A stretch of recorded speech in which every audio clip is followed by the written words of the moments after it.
Guys আশা কৰা সকলে ভালে আছে। তো আজি হল শিৱ পূজা। তো প্ৰথমে আপোনালোকক শিৱ পূজাৰ শুভেচ্ছা জনালো। ঘৰৰ পৰা মন্দিৰলৈকে যাই আছিলো, তো বছৰকৈ লৈ আহিলো। আমি এথেন যাই আছো মন্দিৰত যাই আছো আৰু আমাৰ বছৰ মুখখন অলপমান পুৰা গিছে।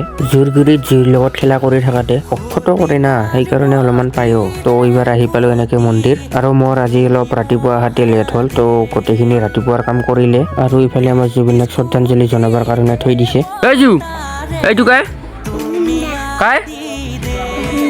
আৰু এনেকে আমাৰ পূজাৰ কাম আৰম্ভ হৈ গেল। তাৰপিছত জুবিন দাক শ্ৰদ্ধাঞ্জলি জনালো, আৰু এইবাৰ আহিলো মহাদেৱ বাবাৰ ওচৰত সেৱা লবা। ইফালেদি পৰি আছে ভাগৱত। এইবাৰ আমি নামত যাব ওলালো। আমাৰ নাম আছে আজি বেলেগত, নাম বেছি দূৰত নহয়, ওচৰতে পিলপিলি লৈ ওলালো। আৰু আমাৰ ড্ৰাইভাৰটো হ'ল বছ। আপোনালোকে কুটা খালে নে? আৰু দিনত ভিডিঅ' নকৰিলো, আৰু নাম ধৰোতে আমাৰ ৰাতিয়ে হ'ল। আৰু খেলা আছিল পাকিস্তান আৰু ইণ্ডিয়া, কিংকে খেলা নাচাওঁ। খেলা চাই আমি ঘৰত যাই আছো। তো আজিলৈ বাই, লগ পাম নেক্সট ভিডিঅ'ত।